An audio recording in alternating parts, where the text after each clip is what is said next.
It's been a while, and if it hasn't, if you're new here, hi, I'm Evie, and welcome to my channel. Today is going to be my November reading wrap.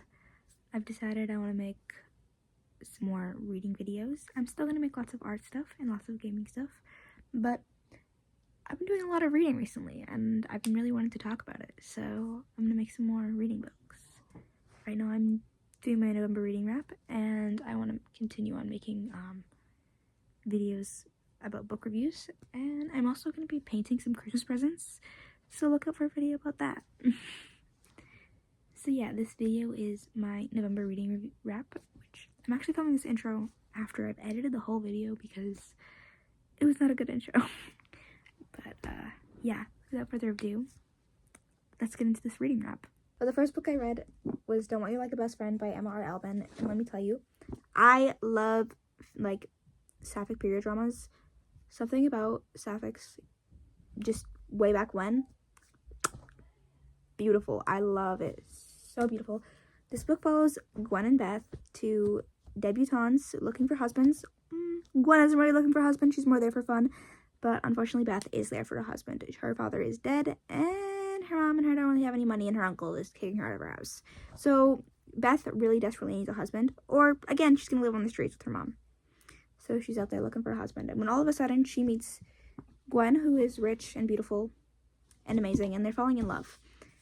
But also this book has an insane subplot where, guess what? Gwen and Beth's parents used to be in love with each other. And half the book, like the first half of the book, actually most of the book, they spend trying to get their parents together because they're like, oh, if our parents get together, then we don't have to marry men, and then we can, we'll be financially stable, because Gwen's dad is a billionaire. He's really, really rich.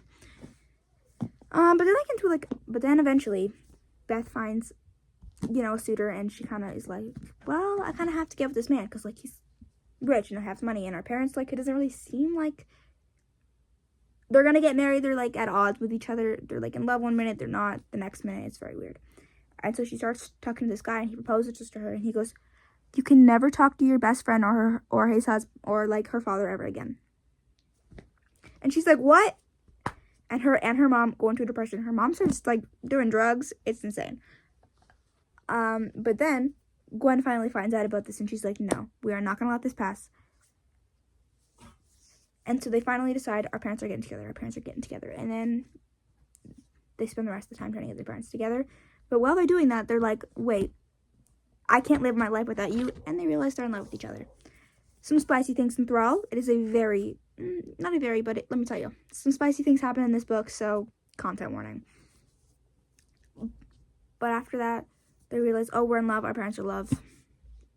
Not gonna spoil too much, but they get their happily ever after. They're pretty cute. And supposedly, this book has a sequel where they marry gay men so their parents don't have to deal with them forever and ever and ever. And have to keep paying their debt, But they how they spent this book getting their parents together, the next book they spend getting the gay men together, and then they're like, let's marry each other and be in lavender marriages. So I want to get that book, but I don't know if it's out yet, and I just haven't seen it at the bookstore yet. But I want to get it. Okay, finally, a book I have for November. I started reading a series this November. Drumroll please. I finally started reading Heroes of Olympus. I read Percy Jackson 2 years ago, and I fell in love with it, and I loved it. I reread it twice, and I made plenty of fan art. As you can tell, I bought this print. I haven't made it myself, but I bought this print of Annabeth. I love Percy Jackson so much, but I've never found myself to get into Heroes of Olympus. I read the first half of this book immediately after I read Percy Jackson, and I just couldn't get in. I was like, where was Percy? And the first half of this book is pretty boring. Not gonna lie, I just had a really hard time getting into it before they went on their quest. I was like, this is just repetitive. I want to learn about their backstories. They're pretty much just in an amnesia daze, but once they go on their quest and they start figuring out their powers and who their parents are, and they start kind of getting their memories back and realizing what's true and what's false, it blows the freak up, let me tell you. I actually give this book 3.5 stars. I had a great time reading it. Once I got past, the slump of the beginning and their amnesia days, it was insane. I loved it. The relationship between all three of them, Jason, Leo, and Piper, their friendship is actually insane. And surprisingly, I kind of ship Leo and Piper more than I ship Jason and Piper because they just have like a better dynamic. And like cuter friends. And again, Jason spent like half their time together brainwashed and like with no memories. Like it was all fake. And let me tell you, if you had a bone to pick with Hera before, you will forever have a bone to pick with Hera. Forever. Like, she's hottie. She's a hottie, but let me tell you, Hera, you didn't need to go through all of that. You literally could have just said, like, peace be with y'all. Peace be with y'all. But I have a newfound favorite character in Piper. She was insane, and I loved her. And I loved the fact that Rick embraced other perspectives and, like, writing different characters. And I love the fact that he's not just writing, oh, here's another new white guy with blonde hair. Or, like, here's just another new white guy. You know, you're learning from his perspective. No, here's an indigenous woman, and you're going to learn about her backstory and blah, blah, blah. I have some problems with her backstory, and, like, there's some cliches. But I love the fact that he, like, opened his mind to writing it from a female perspective and writing specifically an indigenous perspective and including parts of her heritage. Like, that was insane. And, like, her culture. And then, of course, Leo. He's Hispanic, and writing from his perspective and stuff was insane. And his story is actually so like, sad with his mom and stuff. Like, I literally was, like, so sad. Like, haunted by fire his entire life. And if anything happens to him, aside from the stuff I know, I need to go. Overall, it was an insane read, and I just loved the introduction to Percy Jackson. My only problem was Piper had so little chapters, while Leo and Jason had so many, and I just wanted to learn more about her. Followed immediately by The Son of Neptune, which, you know, the second I finished this, I was like, okay, next book.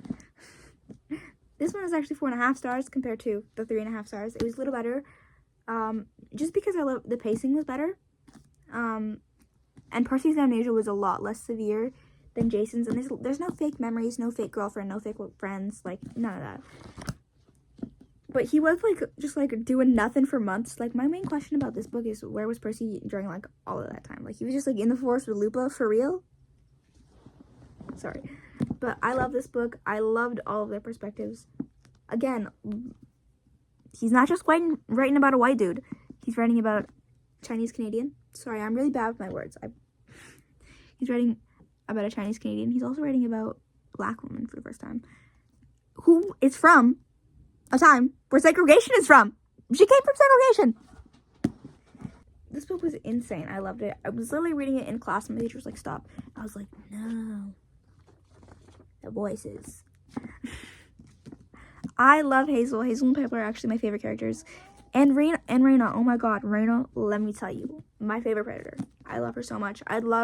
Surprisingly, I love learning about Roman mythology, and the introduction of Camp Jupiter enticed me more. Like, I just love learning about it and their backstory with the eagle. I don't know. I just love Greek mythology stories, so learning more about the mythology and learning about Frank's mythology and his backstory with, like, how he can turn into different animals was also insane, and I loved it. And what I found so cute was, no matter what, Percy never forgot Annabelle. My only problem with this book was, actually, my problem was with Hazel and Frank. Like, they're cute. She's 13. He's 16. And I get, like, oh, she's from a different time period. She was dead. She died when she was 13. She was brought back as a 13-year-old girl. She has no right dating a 17-year-old boy. 17, not 16-year-old boy. So. Alright, on to books I don't have. I finally read This Ravenous Fate. Oh my god. Let me tell you, I read this book. This book actually took me a week to read. It took me a while because I was in class and I was also reading The Son of Neptune at the same time. Surprisingly, I've gotten into reading 2 books at the same time. That's why I read so many books this month. I also read Don't Want You Like a Best Friend and The Lost Hero at the same time. But let me tell you, I loved it. I loved learning about Harlem and, like, what it was like all the way back then in the 1920s. I already loved the aesthetic of the 1920s and, like, you know, just, like, the overall aesthetic of it. But learning about, like, what it was like for people of color back then was insane. I loved it. And I've always loved a good vampire fan fiction. I'm sorry. I do love vampire fan fiction, but I've always loved, like, a good, like, vampire story. And the fact that it was sapphic, as you can tell, a lot of these books were sapphic. I'm a lesbian.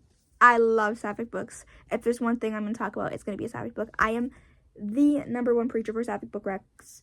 Like, give me representation right now. I literally have a bubble line drawing that I drew myself right here. So, of course, I had to read this book. It was another dual perspective book. And I always find myself stuck in a love-hate relationship with dual perspective books because writers can really either kill it or suck horribly when they're writing a dual perspective book. But this one was insane. You learn about their backstories. Both girls' backstories, how Layla's parents were, like, very much, like, fighters for vampire rights or Reapers' rights, and you learn about how the Reapers were made, kind of. You don't learn a lot, but you learn how the Reapers are made and how vampires exist in this world and what it's like. You learn about Layla and her backstory with the Saints and how her parents are literal vampire hunters, and you learn about her OCD and why she has OCD and, like, what happens to her sisters. It's insane. I really don't want to give any spoilers about this book because, like, I finished it 7 days ago. You need to read this book. Let me tell you, it's insane. I spent a lot of time reading this book, also sobbing. I find that happens a lot to me whenever I read a sapphic book because the writers are just so insane at pulling at my heartstrings. I was just in tears the entire time I was reading this. Let me tell you, Elisa's backstory with her father. Her father spent a lot of time manipulating her and mentally abusing her. Never physically abusing her, but he definitely, like, threatens physical abuse, I feel like.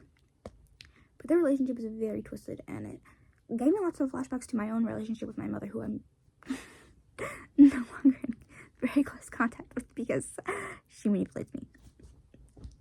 So it was insane how realistic it was, and I felt like the author did an insane job at, like, putting real emotions and feelings into her words. Like, there's no way this is not, like, inspired by something that, like, has actually happened to the author. Like, it's insane. Let me tell you, there are lots of references to racism, self-harm, murder, so there's a content warning inside the book yourself, so check that out yourself. But be prepared before you get into this book, because it's very dark and gritty. Lots of blood, lots of death. Vampire book. But it's also a little spicy, too. Like, it's an enemies to lover book with vampires. Things are gonna happen. Okay, and followed closely by, I finally read Nimona. I watched the movie way back when it came out. But, I never got around to reading the book because I just didn't have it and I was poor, so I couldn't buy it. But finally I got myself a library card and I read it. And let me tell you, 5 stars. Insane.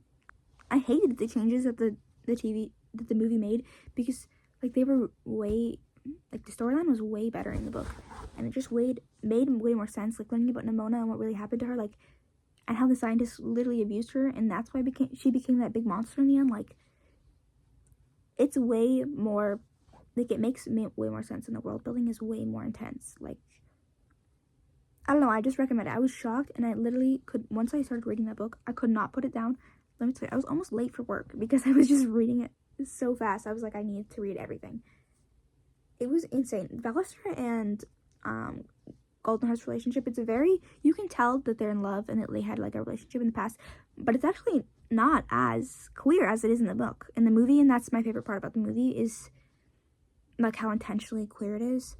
So that's the one thing that movie did really well, was capturing, like, this is not just a story about, like, vengeance and violence and, like, it's not even a story about vengeance and violence. Like, it's a story about, like, change and grow and, like, again, a manipulative government. But it's not just a story about that. Like, it's a story about a girl who doesn't know how she feels and which body she belongs in. And how she chooses to express that is by shapeshifting into other animals. And just so happens she's been tortured and abused and told that what she's doing is wrong and that she needs to be fixed. It is literally my favorite queer allegory, and just read it, please. Just read it. And I know, oh, it's a graphic novel, it must be for kids. Graphic novels, let me tell you, are not just for kids. The graphic novels that I'm talking about in this video itself are very gritty and very dark, and kids are literally killed in these books. Like, these are not kids' books. These are very much raw retellings of life in a dystopian form. And I don't know, I just loved it. Okay, now we have the final book of November. Back to Heroes of Olympus. We go. And finally I read The Mark of Athena. I get what y'all were on in 2012. I get why y'all were upset with him in 2012.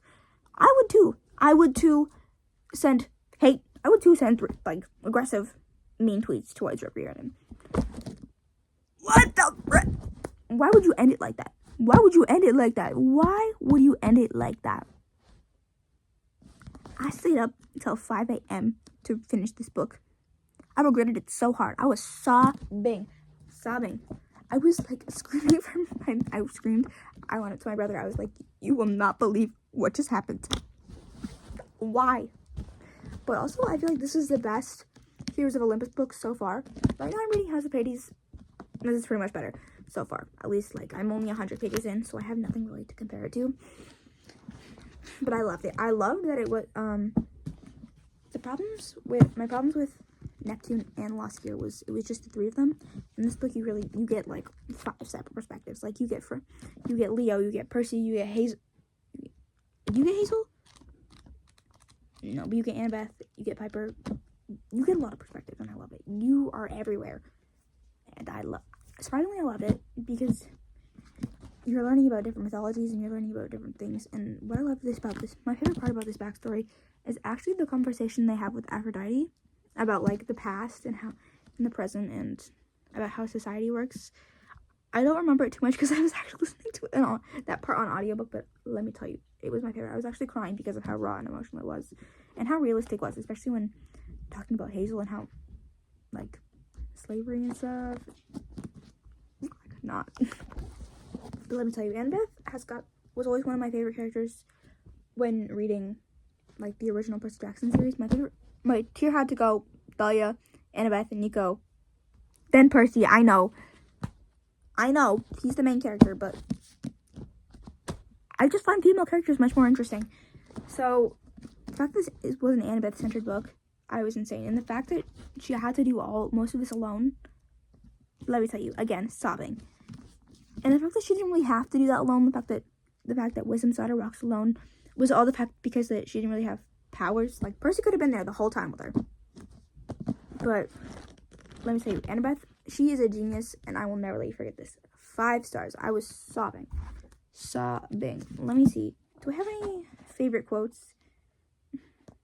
Oh, my favorite thing is, Jason was born on July 1st. He was always meant to be Hera's baby. Like, nothing would have stopped the fact that Beryl gave Jason up to Hera. Like, it was meant to happen. And that made me sob. Like, hysterically, but whatever. And then, I can't. I love Rick, and the fact that he continued on making these series, and not just, like, continued on making Percy Jackson like a kid's book. These books are much more adult than Percy Jackson. Like, there's, like, literal references to swearing, which I feel like it's not that big of a thing, but, like, the Percy Jackson books are aimed towards literal 12-year-olds. You wouldn't say, oh, and then he said a bunch of words that were pretty much just, the F word. There's, like, a term where they, like, literally reference the word shit in here. You wouldn't say that in a book geared towards 12-year-olds, And then, of course, it just gets a lot more mature with the things that are happening, and, like, just talking about what's happening in the world and with Rome, and, like, just how much more aggressive these books are getting. Like, there's so much more violence happening, and so much more, like, I feel like it's pretty average with the child's death. But overall, November was my best reading month, and I mostly read fantasy books, but there were a few, young adult and historical fiction wrapped in there. I don't know, my favorite book for this month would have had to been Mark of Athena. No, This Ravenous Fate, let me tell you, that was my favorite. 5 stars. Just the accuracy of it was insane. Like, down to the locations, okay? Like, the Cotton Club, that was a real place. The Hotel Clarice, a real place. Like, the things that happen to the dancers actually happen to the dancers. Like, aside from, like, the vampire things. It was just so insanely realistic. I loved it so much. Get ready for more reading wraps. Get ready for my December reading wrap. And look forward for more reviews from other books. Because I've got a whole other series to start.